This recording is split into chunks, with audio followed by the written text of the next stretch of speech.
프랑스의 소설가 모파상이 단편 소설 가운데 목걸이라는 단편 소설을 썼어요. 여러분 이미 내용을 알고 계신 분도 많이 계실 텐데, 그 목걸이라는 이 모파상이 쓴 책의 주인공은 누구냐면 루아젤이라는 여인이에요.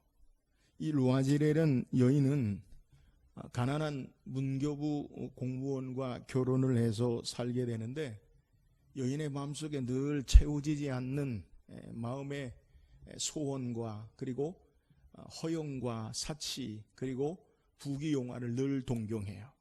그래서 자신의 가난한 삶을 비탄하면서 늘 불만족 속에 자신은 어떻게 귀족 같은 삶, 호화로운 삶, 영화로운 삶을 살 것인가라는 것을 한탄하다가 어느 날 남편이 이 문교부 장관의 초청에 한 파티에 참석할 수 있는 그러한 기회가 주어져요.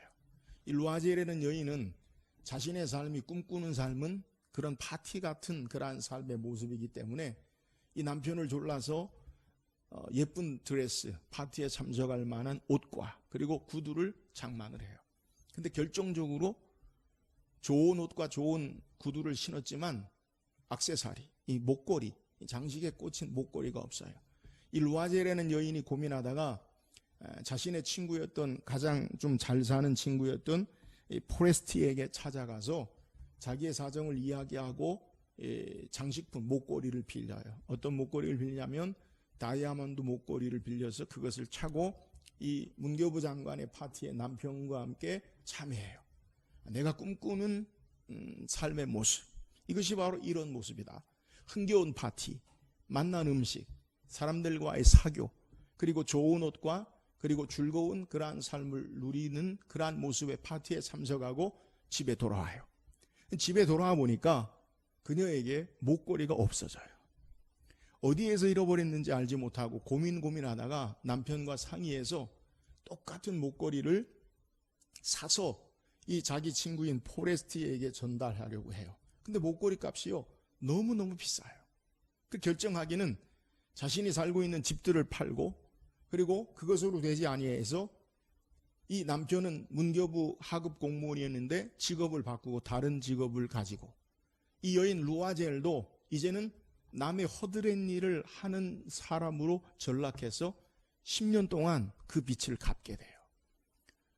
10년 만에 그 빚을 갚고 허름한, 남루한 그리고 아주 비참한 상태의 길을 가다가 이 루아젤이라는 여인이 자기 친구인 포레스티를 우연히 만나게 돼요. 그동안 잠적했죠. 포레스티가 루아젤을 보고 반갑게 이야기하면서 지난 10년 어떻게 지냈느냐, 그리고 지금 형편이 왜 이렇게 남루하고 어려운가라는 것을 묻는데, 이 루아젤이라는 여인이 이야기하죠. 자초지종을. 내가 너에게 빌린 목걸이, 그걸 잃어버려서 그걸 똑같은 목걸이를 내가 너에게 사기 위해서 이렇게 집도 팔고 허름한 어려운 생활 속에서 남의 일을 하며 여기까지 왔다. 그러니까 이 포레스티가 충격적인 말을 해요. 그 목걸이는 가짜 목걸이였다. 이미테이션이었다. 이게 바로 모파상의 목걸이의 단편 소설의 내용이에요. 우리는 인생을 허염과 욕심과 가짜의 자신의 삶을 살고 있는지 모파상은 우리에게 냉철하게 풍자하는 내용으로 이 소설을 우리에게 보여주는 거예요. 우리는 이 세상에 살아가는데 무엇을 위해서 그렇게 살고 있습니까? 때로는 헛된 것에 속아서, 아니면 가짜가 진짜인 것처럼 우리의 삶을, 시간과 노력을 다 쏟고 있지는 않습니까? 세상이 주는 것으로 인생을 허비하고 있지 않은지 우리는 점검해 봐야 하는 그러한 교훈을 우리에게 줘요. 우리는 지난 시간에 에베소서 2장 1절에서 3절까지의 말씀을 통해서 나는 누구인가 라는 것에 대해서 우리가 말씀을 묵상해 봤어요. 우리가 예수 믿기 전 나는 어떤 자였는가 라는 것을 바울은 우리에게 소개하는데, 허물들과 죄들로 죽은 자들이다. 죄와 허물로 죽은 자들, 그 삶의 모습이 어떤 거예요? 공중의 권세 잡은 악한 영을 따라 사는 삶을 사는데, 내적으로는 육체와 욕심을 따라 행하려 하는 삶을 살고, 외적으로는 이 세상의 허탄한 이 세상의 가치를 따라서 세상 풍속을 따라 사는 삶을 사는 자들이요, 그 결과는 본질상 하나님의 심판, 진노의 자녀의 삶인 것을 우리가 말씀을 묵상했어요. 이어서 오늘 우리가 묵상해 볼 4절에서 10절까지의 말씀을 묵상해 볼 텐데, 4절에서 7절까지는 우리가 이러한 죄와 허물로 죽었던 하나님의 진노의 자녀였던 소망 없는 자들이 어떻게 구원받았느냐, 어떻게 우리가 살았느냐라는 것을 소개하고, 8절에서 10절까지는 그러면 이렇게 소망으로 구원받은 자들은 무엇을 위해서 우리가 어떻게 살아야 하는지라는 것을 우리에게 소개하고 있어요. 나는 누구입니까? 우리는 예수 믿고 구원받기 전에는 죽었던 자들, 절망의 삶을 살았던 자들이라는 거예요. 이런 절망 가운데 우리가 어떻게 구원받았느냐, 그리고 우리가 구원받은 자로 어떻게 살아야 하는가라는 것을 우리에게 바울은 소개하는 거예요. 오늘 말씀을 통해서 죽었던 절망의 삶의 모습, 하나님의 진노의 심판 아래 있던 우리들이 어떻게 생명을 얻은 자가 되어지고, 참된 생명 얻은 자는 이제 어떻게 살아야 하는지에 대해서 오늘 말씀을 통해 은혜를 나누기를 원해요. 그렇다면 죽음 가운데 우리가 어떻게 먼저 생명 얻은 자들이 되었습니까? 오늘 본문 말씀 4절 한번 읽어보세요. 4절입니다. 시작. 긍휼이 풍성하신 하나님이 우리를 사랑하신 그 큰 사랑을 인하여. 자, 앞서서 허물과 죄들로 죽었던 본질상 하나님의 진노의 자녀였던 우리가 4절에 우리에게 긍휼에 풍성하신 하나님이라고 소개하는데, 우리말 성경에는 기록되어 있지 않지만 헬라어 성경이나 영어 성경에는 그러나라고 소개하고 있어요. 그러니까 우리의 전에 죽었던 본질상 진노의 자녀이었던 그 삶이 그러나 바뀌게 되는 거죠. 그래서 본래 의미로 성경을 우리가 그대로 읽으면 그러나 삶이 전환돼요. 역전돼요. 긍휼에 풍성하신 하나님이 우리를 사랑하신 그 큰 사랑을 인하여라고 우리에게 소개하고 있어요. 그러나 하나님은 긍휼이 풍성하신 하나님이시고 사랑으로 우리를 살리셨다. 허물과 죄로 죽었던 본질상 진노의 자녀였던 우리가 그러나 하나님은 긍휼에 풍성하신 그 큰 사랑을 인해서 우리를 살리셨음을 우리에게 소개해요. 바울은 여기서 하나님 아버지, 하나님의 속성을 우리에게 소개하는데, 그건 그러나 긍휼에 풍성하신 하나님이시다라고 우리에게 소개하고 있어요. 하나님은 바울에게 있어서 어떤 하나님이냐? 긍휼이 풍성하신 하나님으로 고백해요. 디모데전서 1장에 바울은 자신을 디모데에게 고백할 때 내가 전에는 비방자요, 회방자요, 폭행자였다. 그러나 긍휼을 입은 까닭은, 그가 하나님의 사도로 부르셨던 하나님의 은혜가 뭐냐? 하나님의 긍휼을 입었다라고 그렇게 소개한다는 거예요. 여기서 말하는 긍휼이 무엇입니까? 헬라의 의미를 보면 고통에 의해 우러나오는 깊은 정서적인 감정을 긍휼이라고 그렇게 이야기해요. 근데 이 긍휼은 단순히 우리가 생각하는 참 불쌍하다, 측은하다, 감정에만 머무는 것이 아니라 적극적인 도움을 주는 행동의 의미를 내포하고 있어요. 히브리어에도 이 긍휼로 해석되는 단어가 있는데 라함이라는 말을 가지고 있는데, 이 의미가 뭐냐면 여인의 자궁, 엄마의 뱃속이라는 의미를 가지고 있어요. 마치 뱃속에 엄마가 자기 아이를, 태아를 생각하듯이 연결되어 있는 모습을 이 긍휼이라고 그렇게 이야기한다는 거예요. 복음서에 예수님의 치유 사역 가운데 예수님 편에서 치유하시는 사역을 살피면 누가복음 7장에 예수님께서 나인성이라는 곳에 과부의 아들이 장사되어져 메어오는 것을 보시고, 과부 하나밖에 없는 아들이 죽었어요. 세상에 기댈 것 없고 의지할 것 없는 과부, 아들이 참된 소망인데 그 아들이 죽었어요. 그 아들을 메고 나올 때에 예수님께서 누가복음 7장 13절에 보니까 주께서 과부를 보시고 불쌍히 여기사 울지 말라 하시고, 여러분 불쌍히 여기사 울지 말라 하시고 더 하셨어요? 이 죽은 과부의 아들을 살리신 것을 성경이 소개해요. 성경이 우리에게 사용하고 있는 긍휼이라는 의미가 바로 여기 있어요.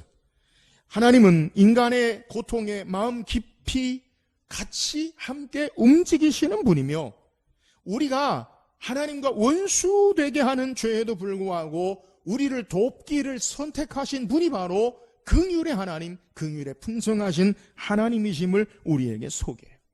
오늘 바울은 하나님의 긍휼하심이 우리에게 어떻게 나타났는가라는 것을 소개하는데, 4절 5절을 연결해서 다시 읽어보면, 긍휼에 풍성하신 하나님이 우리를 사랑하신 그 큰 사랑을 인하여 허물로 죽은 우리를 그리스도와 함께 살리셨고 너희는 은혜로 구원을 받은 것이라 라고 말씀하고 있어요. 긍휼에 풍성하신 하나님이 우리를 불쌍히 여기신다, 단순하게 측은히 여기시는 것이 아니라 그 긍휼하심이 어떻게 일하시느냐, 어떻게 행동하느냐, 하나님이 우리를 사랑하신 그 큰 사랑을 인하여, 하나님의 긍휼하심이 사랑으로 일하셔요. 하나님의 그 긍휼하심이 하나님의 놀라운 큰 사랑으로 어떻게 일하십니까? 우리를 그리스도와 함께 살리신 것으로 우리에게 소개해요. 하나님의 긍휼하심이 하나님의 놀라운 크신 사랑으로 행동으로 우리에게 보여주셨어요. 그것이 뭐예요? 예수 그리스도를 십자가에 못 박아 죽게 하심으로 우리 죄를 예수님에게 담당하게 하시고 예수 그리스도와 함께 살리신 것을 우리에게 소개해요.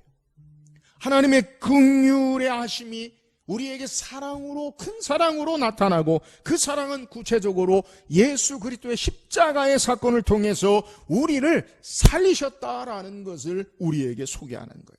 사랑 여러분, 이것이 바로 하나님의 긍휼하심이에요. 이것이 바로 하나님의 사랑이에요. 하나님의 긍휼하심이 실제 우리에게 어떻게 일하시느냐? 하나님의 사랑으로 그리스도와 함께 우리를 십자가에서 죽은 자 가운데 살리시고, 또한 6절에 함께 일으키사 그리스도 예수 안에서 함께 하늘에 앉히셨다라고 우리에게 소개해요. 여러분, 하나님의 긍휼하심, 그것이 하나님의 큰 사랑으로 우리에게 어떻게 나타나셨느냐? 그리스도와 함께 우리를 살리셨어요. 그리스도와 함께 우리를 일으키셨어요. 그리스도와 함께 우리를 앉히셨다라고 우리에게 소개해요. 강조하는 것은 하나님의 사랑하심이, 긍휼이 하나님의 사랑하심으로 우리를 살리셨는데, 그리스도와 함께 살리시고 그리스도와 함께 일으키셨어요. 여러분, 그리스도와 함께 일으키셨다라는 의미가 뭐예요? 예수님처럼 죽은 자 가운데 부활하게 하신 것을 소개해요. 또 그리스도와 함께 앉히셨다라고 소개해요. 여러분, 그리스도와 함께 앉히신 것이 뭐예요? 예수님이 하나님 나라 영광의 보좌에 앉은 것을 우리에게 소개해요. 우리도 하나님의 영광의 보좌에 앉히실 것을 말씀하고 계시는 거예요. 근데 오늘 본문에 그리스도와 함께 살리시고 그리스도와 함께 앉히시고 일으키시고 그리스도와 함께 앉히셨다라는 말의 의미를 보면 모두 다 동사를 과거 시제로 표현하고 있어요. 여러분, 우리는 그리스도와 함께 우리를 하나님의 긍휼하심과 사랑으로 살림받은 자임을 믿으시기를 주의 이름으로 축원합니다. 근데 그리스도와 함께 일으키셨다. 여러분, 우리가 죽은 자 가운데서 부활했어요, 안 했어요? 아직 안 했죠. 그리스도와 함께 앉히셨다. 우리가 하나님 나라 영광의 보좌에 예수님과 함께 앉았어요, 안 앉았어요? 아직 안 앉았죠. 그죠? 그리스도와 함께 살리셨다. 그건 맞아요. 근데 그리스도와 함께 일으키셨다? 그리스도와 함께 앉히셨다? 여러분, 이걸 왜 과거 시제로 우리에게 사용하느냐? 이걸 성경 용어로 미래적 과거라고 우리에게 소개하는데, 아직 되어지지 않은 일이 분명하고 확실함을 말하는 것을 우리에게 소개하는 거예요. 사랑하는 여러분, 그리스도와 함께 하나님의 긍휼에 풍성하신 그 큰 사랑을 인하여 우리를 살리셨고, 그리스도와 함께 우리를 일으키시고, 그리스도와 함께 우리를 앉히시는 하나님 되심을 믿으시기를 주의 이름으로 축원합니다. 여러분, 우리를 분명하게 살리신 하나님, 살리셨고, 하나님이 그리스도와 함께 우리를 일으키실 것이요 부활의 영광에 참여하는 자가 되어지고, 그리스도와 함께 하늘의 영광의 보좌에 앉히심을 믿으시기를 주의 이름으로 축원합니다. 우리 죽은 자가 어떻게 생명 얻은 자가 되었어요. 소망 없는 자, 진노의 자녀가 어떻게 생명 있는 자가 되었어요. 오직 하나님의 긍휼하심 까닭에, 하나님의 긍휼하심은 하나님 우리를 불쌍히 여기심은 그의 사랑으로 일하시고 역사하시고, 그 사랑은 하나님의 은혜로 말미암아 우리에게 주어지는데, 그리스도와 함께 살리셨고 그리스도와 함께 일으키셨고 그리스도와 함께 앉히시는 놀라운 은혜의 역사를 우리에게 행하신 거예요. 이 하나님의 놀라운 긍휼하심과 사랑하심을 바로 알고 이 땅에 확신 가운데, 여러분, 하나님이 우리를 그렇게 행하신다는 거예요. 우리는 반드시 그리스도와 함께 다시 사는 부활의 소망이 있음을 믿기를 주의 이름으로 축원합니다. 우리는 하나님의 나라의 영광의 보좌에 그리스도와 함께 앉은 자가 되는 것을 믿고 확신 가운데 이 은혜 앞에 신앙하는 저와 여러분 되기를 주의 이름으로 축원합니다. 그렇다면 우리를 왜 살리셨어요? 이렇게 살리신 목적이 무엇이에요? 오늘 7절 읽어보세요. 7절입니다. 시작. 이는 그리스도 예수 안에서 우리에게 자비하심으로써 그 은혜의 지극히 풍성함을 오는 여러 세대에 나타내려 하심이라. 여러분, 우리를 죽은 가운데 구원하신 목적이 뭐예요? 우리를 왜 하나님의 긍휼에 풍성하신 큰 사랑으로 우리에게 역사하셔서 그리스도와 함께 살리시고 그리스도와 함께 일으키시고 그리스도와 함께 앉게 하십니까? 그 이유가 있다는 거예요. 우리말 성경에는 오늘 본문 7절 상반절에 처음에 뭐라고 소개합니까? 이는. 여러분, 이는이라는 의미가 뭐예요? 헬라어로 히나라는 말인데, 이 말은 무엇 하기 위하여. 여러분, 우리를 그리스도와 함께 하나님의 풍성하신 사랑하심으로 살리신 이유가 있다는 거예요. 무엇하기 위하여, 무엇 못하기 위하여. 이것이 7절에서부터 10절까지의 내용을 받아요. 그러니까 분명히 하나님이 우리를 살리신 목적을 이는이라는 말은 7절만 받는 게 아니라 7절, 8절, 9절, 10절에서 무엇 못하기 위하여 목적이 있는 하나님의 분명한 이유로 우리를 구원하시고 살리셨다라는 것을 우리에게 소개해요. 왜 죽음 가운데 살리셨습니까? 오늘 7절에 이는 그리스도 예수 안에서 우리에게 자비하심으로써 그 은혜의 풍성함을 오는 여러 세대에 나타내려 하심이라. 여러분, 우리를 죽은 자 가운데 살리신 목적이 뭐예요? 그것은 하나님의 은혜의 풍성함을 모든 세대에 나타내기 위함이다라는 것을 우리에게 소개해요. 우리가 죽었던 자들이, 절망에 소망 없는 자들이, 하나님의 진노의 자녀들이 왜 하나님의 긍휼에 풍성하신 사랑과 하나님의 사랑의 행동으로 예수 그리스도를 십자가에 못 박아 죽이게 하시고 다시 우리에게 살리시고 다시 우리를 일으키시고 다시 우리를 하나님의 영광의 모자에 앉게 하십니까? 그 이유가 뭐예요? 그것은 우리를 하나님의 은혜의 풍성함을 모든 세대에 전하기 위함이다. 우리가 구원받은 목적이 뭐냐? 그것은 하나님의 은혜를 나타내기 위함이다. 하나님의 은혜를 보여주기 위함이다. 하나님의 은혜를 증명하기 위함이다 라는 것을 우리에게 소개해요. 여러분, 구원받은 하나님의 백성에게는, 하나님의 자녀에게는 하나님의 은혜가 드러나야 돼요. 우리에게 하나님의 은혜가 나타나야 돼요. 여러분, 이것이 바로 구원받은 자의 삶의 이유요. 교회, 우리 교회에 하나님이 세우신 목적. 교회는 건물이 아니라 구원받은 저와 여러분, 우리를 통해 모든 세대 가운데 하나님의 은혜의 풍성함을 나타내고 보여줘야 된다는 거예요. 이게 교회예요. 이게 구원받은 자예요.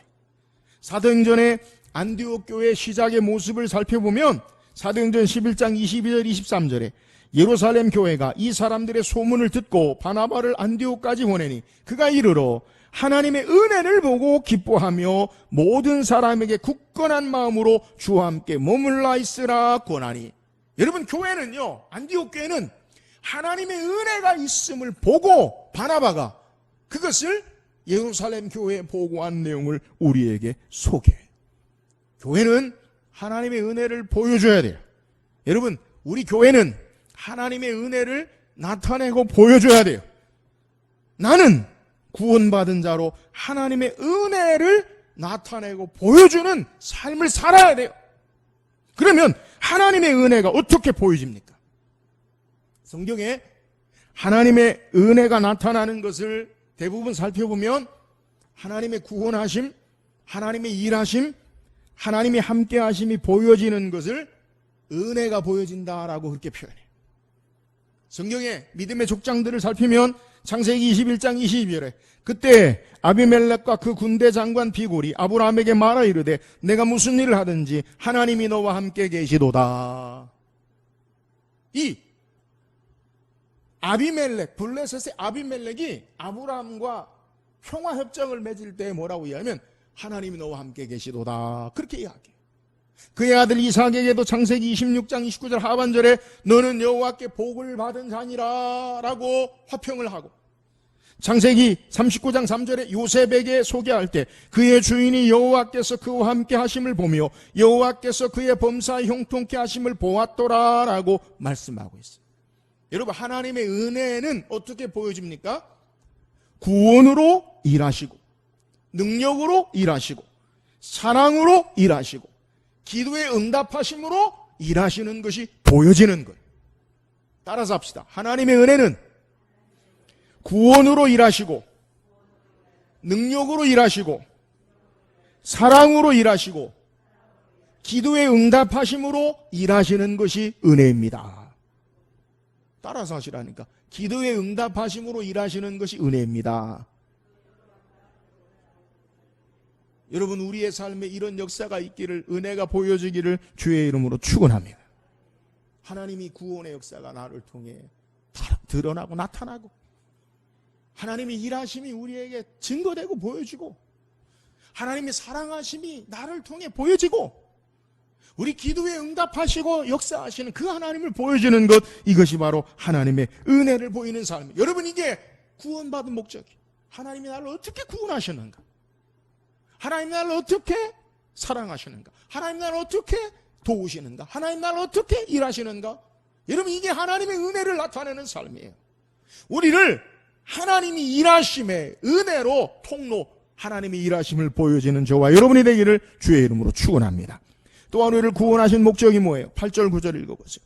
8절 9절 시작. 너희는 그 은혜에 의하여 믿음으로 말미암아 구원을 받았으니 이것은 너희에게 난 것이 아니요 하나님의 선물이라. 행위에서 난 것이 아니니 이는 누구든지 자랑하지 못하게 함이라. 우리가 어떻게 구원받았습니까? 여러분, 우리가 어떻게 구원받아요? 예수를 믿음으로 구원받는다라고 우리는 고백해요. 근데 우리가 믿음으로 구원받는 것, 그건 맞는데, 믿음으로 구원받았기 때문에 믿음을 강조하면서 마치 믿음이 우리 편에 서 있는 것처럼 우리는 착각을 해요. 우리가 어떻게 구원받아요? 예수 믿고 구원받는다. 믿음으로 구원받는다. 그래서 그 믿음이 바로 나의 것인 것처럼, 우리 것인 것처럼 때로는 착각을 한다는 거예요. 그러나 성경에 이 믿음을 뭐라고 소개해요? 믿음도 은혜에 의하여 믿음으로 말미암아. 그러니까 이 믿음이 어디서 왔어요? 은혜에 의하여 우리에게 믿음이 왔다. 그러므로 그 믿음이 누구 거예요? 은혜로 주신 것, 내게 아니에요. 은혜로 인하여 믿음으로 구원을 얻었다라고 우리에게 말하는 거예요. 너희는 그 은혜에 의하여 믿음으로 구원을 얻었다라고 소개한 것은 은혜도 우리에게 주어진 것임을, 은혜를 주신 것임을 우리에게 소개하는 거예요. 사랑하는 여러분, 은혜가 무엇입니까? 사전적인 성경의 의미는 받을 자격이 없는 자에게, 자격이 없어요. 우리가 자격이 있어서 받는 건 그건 삭시예요. 일당, 수고예요. 근데 은혜는 받을 자격이 없는 자에게 거저 베푸시는 호의나 선물, 축복, 이것을 은혜라라고 그렇게 이야기해요. 그래서 은혜는요, 내 것이 아니라 주어진 것이요, 은혜를 입은 자가 된 거예요. 그러니까 은혜는 내 것이 아니라 받을 자격이 없는 나에게 하나님께서 우리에게 베푸시는 친절, 자비, 호의, 축복, 선물을 은혜다라고 이야기해요. 그래서 은혜는요, 수동적이에요. 은혜는요, 내 것이 아니에요. 앞서서 하나님의 은혜를 보여주는 삶, 은혜를 주셔야 은혜를 보이지요. 하나님이 사랑하심과 하나님의 구원하심과 하나님의 일하심과 하나님의 역사하심이 보여지는 것, 하나님이 주시는 것, 그게 바로 은혜예요. 그러므로 이 은혜는요, 나의 자랑이 될 수 없어요. 9절 하반절에 우리에게 소개하기를 왜 우리가 예수 믿고 구원받았는가? 은혜에 의하여 믿음으로 말미암아 구원을 받았나니 이는 너희에게서 난 것이 아니요 하나님의 선물이라. 그러면서 말씀하기를 행위에서 9절에 난 것이 아니니 이는 누구든지 자랑하지 못하게 함이라. 여러분, 예수 믿고 구원받은 신앙의 삶의 목적이 뭐예요? 하나님의 은혜를 드러내고 나타내는 삶, 하나님의 역사하심을 나타내는 삶이에요. 그런데 예수 믿고 구원받은 자의 삶은 그 은혜를 내가 자랑하면 안 돼요. 구원받은 목적은 나를 자랑하는 삶이 아니다라는 것을 우리에게 소개하는. 왜 내가 자랑하면 안 됩니까? 오늘 9절에 뭐라고 소개합니까? 행위에서 난 것이 아니는 이는 누구든지 자랑하지 못하게 함이라. 여러분, 자랑하지 못하게 한다라는 말은 내 것이 아니라는 거예요. 내 의가 아니라는 거예요. 받은 은혜로 사는 자들이라는 거예요. 우리를 살리시고 구원을 주신 목적이 뭐예요? 나를 의지하고 나를 자랑하지 말고 겸손히 하나님만 의지하고 하나님을 자랑하는 신앙의 삶의 목적, 이것이 구원받은 자의 삶의 목적이에요. 예수 믿기 전에는 내가 자랑이요 나의 의요 나의 영광으로 살았는데, 예수 믿고 우리를 사망의 진노 가운데 건지신 하나님의 자녀들은 어떤 삶을 사느냐? 내 자랑이 없어요. 하나님께 자랑이요. 내 영광이 아니에요. 하나님께 영광이에요. 이게 구원받은 자의 삶의 목적이. 나를 의지하지 말고 나를 자랑하지 말고 겸손히 하나님 의지하고 신앙하는 것, 이것이 구원받은 자의 신앙의 모습이라는 것. 바울은 고린도후서 10장 17절에 자랑하는 자는 주 안에서 자랑할지니라 말씀해요. 자랑하는 자는 어디서 자랑하라고요? 주 안에서 자랑하라. 그러면 주 안에서 자랑하는 게 뭐예요? 바울이 그의 자랑을 소개해요. 고린도후서 11장 30절에 내가 부득불 자랑할진대 내가 약한 것을 자랑하리라. 바울이 뭘 자랑해요? 약한 것을 자랑해요. 주 안에서 자랑하는 게 뭐냐? 내가 약하다라는 것이 자랑이 된다는 거예요. 여러분, 약한 게 뭔 자랑이에요? 부끄러움이지. 근데 바울이 말하는 약한 것이 자랑이 되는 이유가 뭐예요?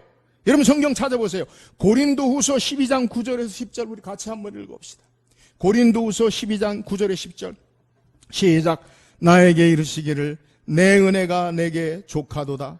이는 내 능력이 약한 데서 온전하여짐이라 하신지라. 그러므로 도리어 크게 기뻐함으로 나의 여러 약한 것들에 대하여 자랑하리니 이는 그리스도의 능력이 내게 머물게 하려 함이라. 그러므로 내가 그리스도를 위하여 약한 것들과 능욕과 궁핍과 박해와 곤고를 기뻐하노니 이는 내가 약한 그때에 강함이라. 아멘. 여러분, 왜 바울이 자신의 약함을 자랑합니까? 약할 그때에 그리스도의 능력이 내게 머물게 되기 때문이다라고 소개하는. 내가 약할 때 그리스도의 능력을 의지하는 삶을 살아요. 내가 약할 때 주님을 더욱 바라보고 의지하는 것, 이것이 자랑이라는 거예요. 나로 살지 않고 주님 의지하는 것. 여러분, 이게 바로 구원받은 자의 삶의 목적이요 살아야 하는 삶의 모습이라는 것. 사랑하는 여러분, 우리를 왜 죽음 가운데 건지셨습니까? 진노 가운데 우리에게 왜 하나님의 긍휼하신 사랑으로 그리스도와 함께 살리시고 그리스도와 함께 일으키시고 그리스도와 함께 앉히셨습니까?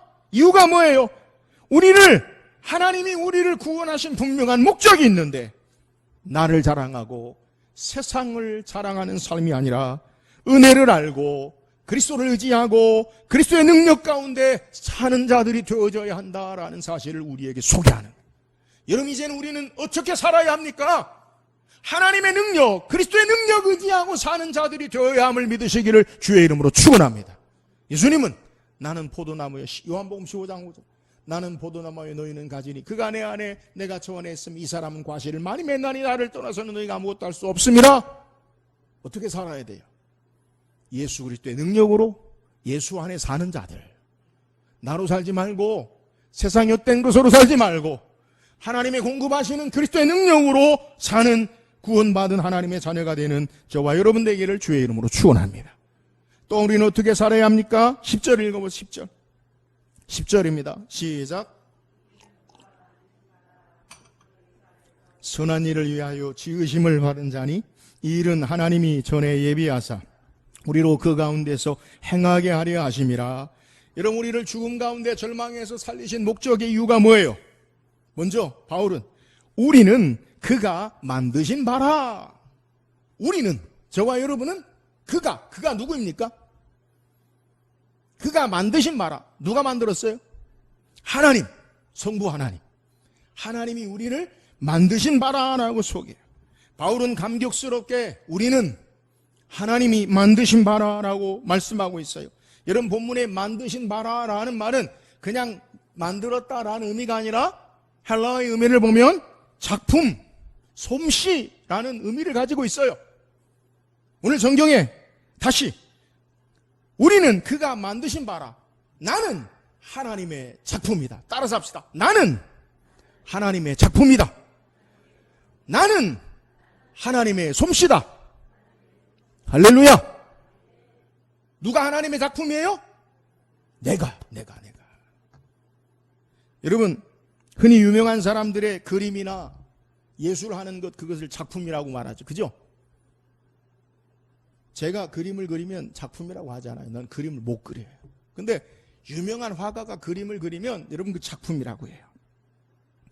제가 세계에서 가장 비싼 그림 작품이 무엇인지 한번 찾아봤어요. 세계에서 가장 비싼 그림 작품, 그게 얼마냐? 2017년 11월 뉴욕 크리스티 경매에서 4억 5천만 달러, 우리 돈으로 4,800억 원에 낙찰된 그림이 있어요. 그림 하나에 4,800억 원이라고요. 누구의 그림이냐? 1505년 전설적인 화가 레오나르도 다빈치가 그린 살바토로 문디라는 그림이에요. 이 살바토로 문디라는 그림은 이탈리아어로 구세주라는 예수님 얼굴이. 살바토로 문디라는 예수님 얼굴. 그게 4,500억. 여러분, 레오나르도 다빈치의 그림 가운데 우리가 아는 그림이 뭐예요? 모나리자. 그 그림 얼마일까요? 그건요, 금액이 평가가 안 돼. 왜요? 누가 그렸어요? 레오나르도 다빈치가 그렸어요. 레오나르도 다빈치가 그린 그림이 얼마라고요? 4,500. 그러니까 레오나르도 다빈치 그림은 그 수준에서 아마 형성이 될 거예요. 경매로 나오면 여러분 기억하세요. 저와 여러분은 하나님이 만드신 작품임을 믿으시기를 주의 이름으로 축원합니다. 레오나르도 다빈치가 그린 그림이 4,500억이에요. 하나님이 우리를 그냥 만드신 게 아니라 작품으로, 하나님의 솜씨로 만드셨어요. 적어도 다른 사람은 나에게 대해서 세상은 뭐라고 하지만 여러분 그거 상관없어요. 나를 만드신, 나를 지으신 하나님이 나는 너를 만들었다. 너는 나의 작품이다. 할렐루야. 이 사실을 믿고 신앙할 수 있기를 주의 이름으로 축원합니다.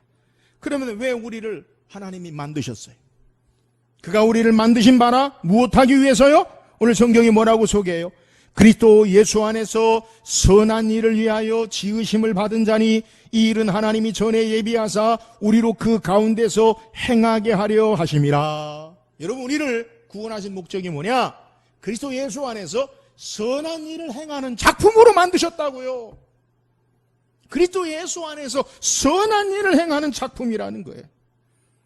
그리스도 안에서 선한 일을 행하게 하려 하기 위함으로 우리를 만드셨어요. 하나님이 우리를 지으신 목적은 내가 선한 일을 해서 우리를 하나님이 구원하고 만드신 게 아니라 선한 일을 행하게 하기 위하여 우리를 만드셨어요. 어떻게 살아야 합니까? 선한 일을 행하는, 선한 일을 하는 자로 우리는 살아야 된다라는 거예요. 그러면 그리스도 안에서 선한 일이 뭐예요? 그리스도 안에서 선한 일이 뭡니까? 예수님께서 이 땅에 어떻게 행하셨는가라는 것을 살피면 그리스도 안에서 선한 일이 무엇인지를 우리는 살필 수 있어요. 예수님께서 이 땅에 어떻게 사셨어요? 요한복음 8장 29절 한번 읽어보세요. 요한복음 8장 29절 시작. 나를 보내신 이가 나와 함께 하시도다. 나는 항상 그가 기뻐하시는 일을 행함으로 나를 혼자 두지 아니하셨느니라. 예수님 이 땅에 어떻게 사셨어요? 나를 보내신 이가 나와 함께 하시도다. 내가 항상 그의 기뻐하시는 일을 행함으로 그가 나를 혼자 두지 아니하셨느니라. 예수님 이 땅에 어떤 삶을 사셨어요? 항상 하나님 아버지의 기뻐하시는 일을 행하시는 삶을 산 것을 우리에게 소개해요. 그게 뭐예요? 하나님의 뜻을 행하시고 이루셨죠. 예수님의 이 땅의 공생의 사역부터 마지막까지의 삶의 모습이 뭐예요? 십자가, 하나님의 구원을 위해서 일하신 거예요. 하나님의 뜻을 이루시기 위해서 사신 거예요. 그래서 바울은 고린도전서 11장 1절에 내가 그리스도를 본받는 자 된 것 같이 너희는 나를 본받는 자 되라. 예수님처럼 하나님의 일을 행하시고 하나님의 뜻을 행하는 삶을 위해서 우리가 구원받았고 살리심을 얻고 일으키심을 받고 하나님 나라 영광의 앉히심을 받은 자다라는 사실을 우리에게 소개하는 거예요. 사랑하는 여러분, 날마다 예수님과 함께 사는 저와 여러분 되기를 주의 이름으로 축원합니다. 예수 그리스도를 본받는 자 되기를 주의 이름으로 축원합니다. 이게 그리스도 안에서 선한 일을 행하는 자의 삶이에요. 예수님처럼 사는 것, 예수님을 본받아 하나님의 기뻐하시는 일을 행하고 예수님처럼 하나님의 뜻을 이 땅에 이루는 삶을 사는 것이 지음받은 목적이에요. 우리가 사는 것은, 예수 믿고 구원받은 것은 내 성공과 영광과 내 안위와 자아성취를 위해 사는 삶이 의미가 아니라 나를 통해 하나님의 뜻을 행하고 하나님 나라의 일을 행하고 예수 그리스도를 닮아지는 삶을 사는 것, 이것이 바로 우리를 구원하신 목적임을 믿으시기를 주의 이름으로 축원합니다. 이 삶을 사는 것, 이것이 구원받은 목적이에요. 오늘 성경 우리에게, 우리가 왜 절망 가운데 허물과 죄로 죽었던 자들이, 우리를 왜 하나님이 어떻게 살리셨는지, 무엇을 위해 살아왔는지를 소개해요. 우리를 어떻게 살리셨어요? 긍휼의 풍성하신 하나님이 그 큰 사랑을 인하여, 하나님의 긍휼은 사랑으로, 행동으로 나타나고 십자가의 놀라운 사랑으로 우리에게 증거되어지고 그 사랑으로 그리스도와 함께 살리시고 그리스도와 함께 일으키시고 그리스도와 함께 앉히셔요. 왜 우리를 살리셨어요? 무엇하기 위해요?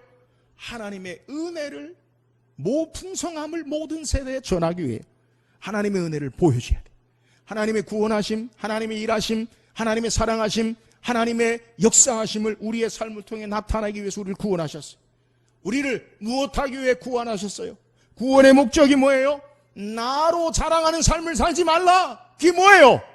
예수 그리스도 능력을 의지하고 하나님의 능력을 의지하고 하나님을 자랑하는 삶을 사는 것, 이것이 구원받은 목적이에요. 우리를 왜 구원하셨어요? 이는 하나님의 작품으로 하나님의 선한 일을 행하게 하기 위해서. 하나님의 선한 일이 뭐예요? 예수 그리스도가 이 땅에 사셨던 것처럼 하나님의 기뻐하신 일을 행하고 그리스도를 본받는 자가 바로 우리를 구원하신 목적이에요. 사랑하는 여러분, 우리를 그 큰 사랑으로 하나님의 긍휼의 풍성하신 하나님이 우리를 생명 주셔서 하나님의 은혜를 증거하고 하나님의 작품으로 하나님의 사랑하심, 하나님의 놀라운 능력의 역사 가운데 우리를 통해 주의 모습 닮아지고 우리가 날마다 나를 자랑하고 세상을 자랑하는 헛된 것을 사는 삶이 아니라 하나님의 능력, 그리스도의 능력 의지하고 사는 저와 여러분 되기를 주의 이름으로 축원합니다. 기도하겠습니다.